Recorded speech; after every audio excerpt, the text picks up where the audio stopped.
Eso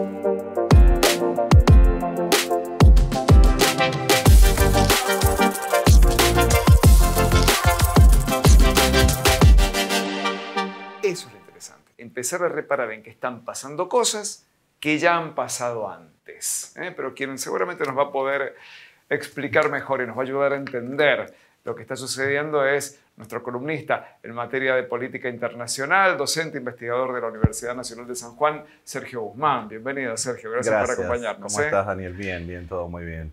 Sí, bueno, Europa estallado, sí. Una vez más es noticia. Para salir del monotema que ha estado estos días en toda la palestra, que es Venezuela, como conversemos un poco acerca de otras latitudes. Y ha sucedido lamentablemente un hecho atroz, que ha ocurrido el asesinato de 3 niñas de 6, 7 y 9 años, 3 criaturas y el intento de homicidio de más criaturas así, que han estado en una sala de baile, en una sala de danza y haciendo yoga y demás, y ha entrado un sujeto y ha apuñalado, es decir, estas cuestiones que suceden siempre en el primer mundo. ¿Sí? Sí, sí. En una explosión de violencia ha matado a 3 niñas. Hasta ahí esto descriptivo, que es meramente atroz y absolutamente repudiable y más. El sujeto está detenido. Bien, damos vuelta a la página. Este hecho como tal ha servido para despertar una actitud muy oportunista de algunos sectores políticos, concretamente de la extremo derecha, que ha salido a acusar al sujeto que está detenido, que es un joven de 17 años, que esto ha sucedido porque dejamos libremente ingresar a inmigrantes a nuestro país. Claro. Entonces, se lo ha acusado de inmigrante y de no solo que es inmigrante, como si fuese un delito el tal, como si las personas fuesen ilegales. No hay personas ilegales, sí, sí. Hay acciones que son ilegales. No solo es inmigrante, sino también es musulmán. Todo él profesa el Islam, todo lo que esto significa. Entonces, bien, esta combinación de factores ha llevado a que se generen las famosas falsas noticias, las famosas fake news. Sí. Se han instalado en el lapso de 48 horas una masividad de fake news, generando una mala información acerca de esto. Pero esto se ha dado como respuesta a un silencio por parte del gobierno de Gran Bretaña, que no ha informado correctamente. Ha habido una desinformación. Ante la desinformación, quien ha ocupado ese espacio han sido las falsas noticias, han sido las fake news.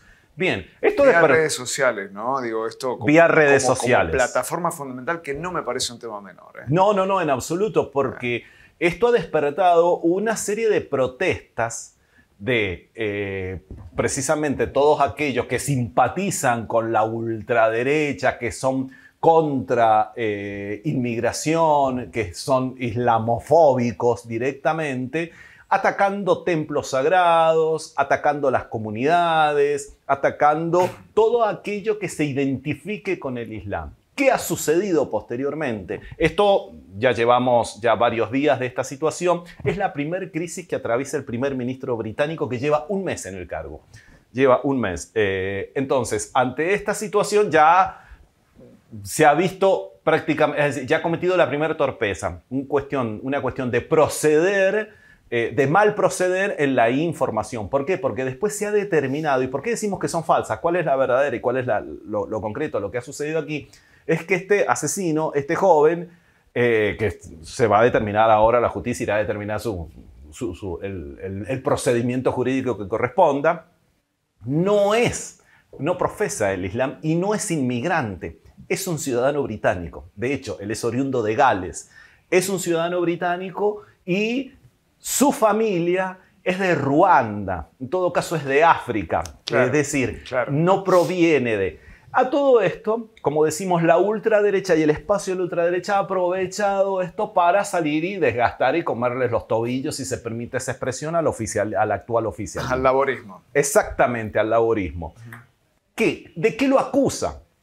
Esto que estamos viviendo nosotros ahora, dice el espacio conservador, es producto del posicionamiento no claro, tibio en términos políticos que tiene el Reino Unido de Gran Bretaña producto de la situación en Israel y la Franja de Gaza. Entonces, mirá la mezcolanza. Sí. Entonces, esto que vivimos nosotros, es decir, entró un desquiciado a una academia de danzas infantil, asesinó 3 niños, es por tu posición política. Y esto se debe a tus políticas, que permitimos el ingreso de personas de otros países sin ningún tipo de control y los dejamos permanecer en nuestro país estando indocumentados. Lo cual tampoco es cierto.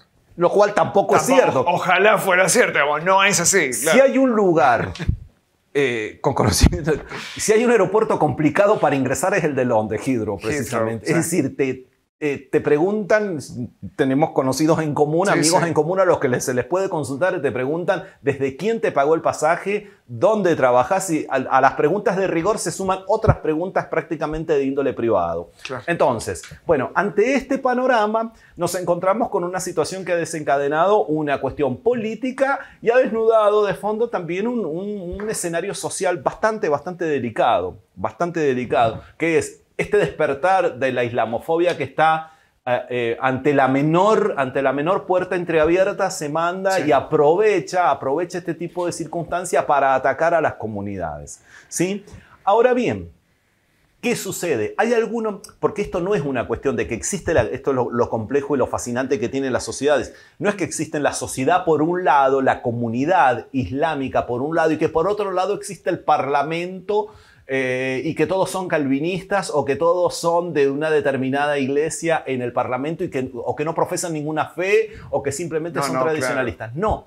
Sucede que paulatinamente se están incorporando al cuerpo parlamentario británico algunos representantes que son miembros también de la comunidad islámica, lo que está suscitando y generando una complejización bastante importante, porque ellos se encuentran ahora en el dilema, en la encrucijada de que o responden a intereses pragmáticos, pero también tienen su propia fe. Claro. Entonces, esta situación ha despertado una serie de violencias, hay más de actos violentos, hay más de 100 detenidos, esta situación en el Parlamento, el avance de la derecha que cada vez más se da ocupando estos lugares estratégicos como en este caso el Parlamento británico y la demanda urgente de una respuesta ante una situación atroz. Cómo se aprovechó una situación terrible como es el asesinato de niños para nada más que un oportunismo político y el rol que juegan los medios de comunicación también en esto. Porque de esas fake news que decíamos, esas falsas noticias de recién, muchas las levantaron precisamente los medios que se consideran serios. Y ahí me quiero detener porque ahí nos caben las generales de la ley, Sergio. Las redes sociales a menudo son fuente insoslayable de los medios de comunicación.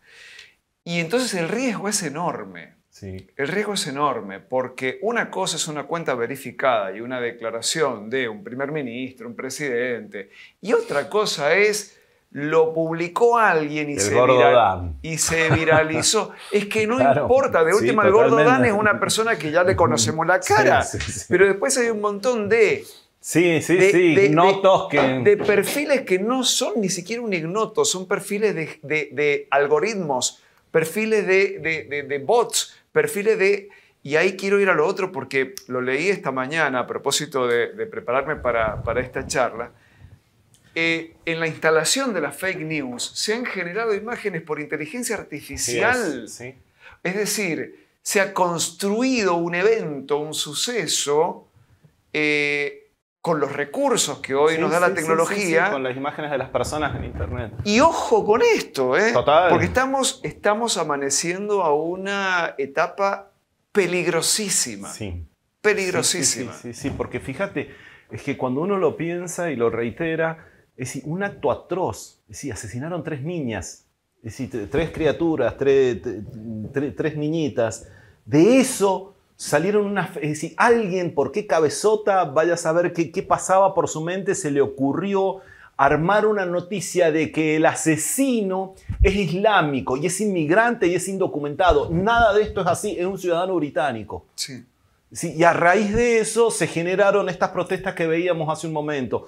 Todas estas manifestaciones, y hay no solo, ya llegaron a Londres, ¿sí? Porque no fue en Londres donde sucedió esto, fue en Southport, si mal no recuerdo, la localidad donde ha sido esto. Entonces, también una intencionalidad de acusar a un determinado grupo religioso, una minoría o un sector determinado, estigmatizándolo, ¿sí? Y seguimos, y un tema que lamentablemente es recurrente para nosotros, que es el odio, ¿viste? Claro, el otro, claro. el ajeno, y opto por neutralizarlo, eliminarlo y demás. Y ante cualquier desquicio que surge en la sociedad, porque esto es nuestra sociedad, ¿sí? Sí, por supuesto. Esto es Occidente también. Por supuesto, ¿sí? por supuesto. Entonces, ante esta sociedad es que en realidad se agotan por ahí los análisis y el parámetro.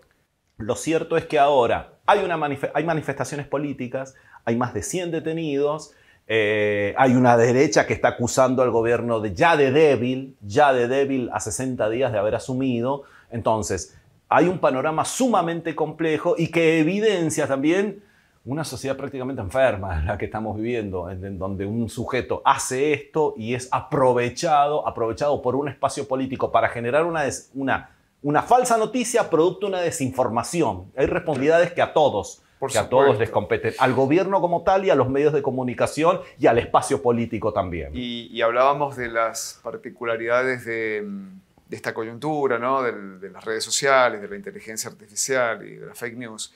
Pero al principio, cuando presentaba la nota, y quiero llevarte a esa reflexión también, es que subyace un viejo mal del mundo, ¿no? Sí. Que, digamos, que no es nuevo tampoco. Sí. En Europa no es nuevo tampoco. No, protagonista de los pogroms, de las persecuciones a las minorías religiosas, todos. Hoy les toca a los musulmanes, y hace 70 años o 80 años le tocó a la comunidad judía, ¿no? Esto es así. Sí. En nombre de la fe. Lo que pasa es que hay que tener también muchísima precaución con esta cuestión que mencionás, que sirven de argumentaciones para persecuciones. En nombre de la fe, en nombre de la libertad, en nombre de la vida, en nombre de sí, que son expresiones y proclamas válidas, pero que son forzadas a tal extremo que son argumentaciones válidas incluso para la ejecución de violencia. Y esto es el equilibrio que creo yo debemos mantener y debemos tratar de tender a eso. Porque, como decimos, en nombre de todas estas consignas se han llevado a lo largo de la historia, atrocidades. No es la primera vez que se producen persecuciones. Hoy el adversario, el enemigo es el Islam, ¿sí? Para esta gente, para este sector y en esta situación. Pero la historia nos ha demostrado sobradísimos ejemplos de persecuciones y programas que... He visto en Argentina también, he leído en Argentina también algunos discursos que hablan de ciertas inmigraciones deseadas y otras no deseadas, pero ahora ya a cara descubierta, ¿no? En función de que entienden algunos sectores, habitualmente vinculados a la derecha, y te lo formulo como pregunta para saber si esto tiene asidero o no, esas corrientes inmigratorias no deseadas subvierten los valores de Occidente. O sea, y esto lo estoy leyendo de importantes referentes argentinos de la derecha, no hagamos nombres. Pero es como que hay inmigración deseada, que es la inmigración de los argentinos bajamos de los barcos, como dijo el expresidente, e inmigración no deseada, que es cuando viene alguien por ahí con una tez un poquito más subida, ni decir un culto diferente al católico cristiano, ¿no? Bueno, en realidad esas son algunas cuestiones y algunas deudas que tiene nuestro sistema, incluso expresado en la Constitución argentina. Es decir, el Estado argentino sostiene la Iglesia del culto católico apostólico romano, punto para advertir allí. Y también en la Constitución nuestra está consagrado. No me animo a citar el artículo, creo que es el 15, pero perdón por no tenerlo, es un torbellino de cosas que se me vienen, pero sí expresamente la Constitución argentina dice que el Estado argentino estimulará la inmigración europea. Claro. Esto se puede chequear, enseguida te lo envío porque ya lo chequeo y si no que alguien nos ayude. La Constitución argentina expresa pero tajantemente el Estado argentino estimulará la inmigración europea, precisamente europea. Nos perdimos la oportunidad en 1994 de al menos enmendar eso. Es decir, claro. Y por otro lado, en el preámbulo lo termina diciendo para nosotros, para nuestra posteridad, ¿y para quién? Para todos los hombres del mundo que quieran habitar el suelo argentino. Sí. ¿Sí? Que es tal cual una réplica de la Carta de Filadelfia, de la Constitución norteamericana, salvo que la de ellos no dice para todos los hombres del mundo. Lo que había aquí, había un espíritu de apertura, claro. Pero después se contradice con esta expresión que decimos en la Constitución. El Estado argentino va a estimular la inmigración europea. ¿Ah, sí? Mira vos. Entonces, claro. Hay una construcción que no es inocente y no comienza de ahora. Y no es exclusividad europea, ni mucho menos. Digamos, acá también hemos arraigado. Sí, pero además los países, y ya con esto te prometo que cierro, las universidades, los países, se enriquecen, y si esto está comprobado desde las ciencias sociales, es una comprobación científica, se enriquecen con la heterogeneidad de origen de sus componentes. A una universidad se enaltece, se enriquece si tiene estudiantes de distintas partes del mundo. ¿Sí? Es decir, que otros estudiantes quieran precisamente estudiar y participar de esa casa de altos estudios. Mira, esto es lo que estábamos buscando. Artículo 25 de la Constitución del si no era el 15, era el 25. Tenía el 5 en la cabeza. Establece que el gobierno federal fomentará la inmigración europea. ¿Viste? Y no podrá restringir, limitar ni gravar con impuesto alguno la entrada al territorio argentino de los extranjeros que traigan por objeto labrar la tierra, mejorar las industrias, etc. Así que bueno, ahí está. No, hay una mirada sesgada. Claro, es una mirada blanca. Sí, blanca, europea y cristiana. Y cristiana, católica es crucial. Crucial, porque si no venís de ahí, sí. Entonces, viste, nos agarramos la cabeza. Mirá lo que está pasando en Europa. Nosotros lo tenemos consagrado, no es nuestra Constitución, ¿eh? Nuestra Constitución está consagrada, no es una cosa tirada de los pelos que se nos ocurrió a nosotros dos de ahora. Bien por recordar, y lo que fuimos a continuar a colación de todo esto, por recordarlo. Gracias, Sergio. No, gracias a vos, dale. Sergio Guzmán nos acompañó como siempre, como cada lunes, aquí en Banda Ancha. Nos está quedando el jaque mate, nos está quedando tanto, y nos quedan 15 minutos de programa. Pero vamos a llegar, te lo prometo, ¿eh? Pausa, ya volvemos.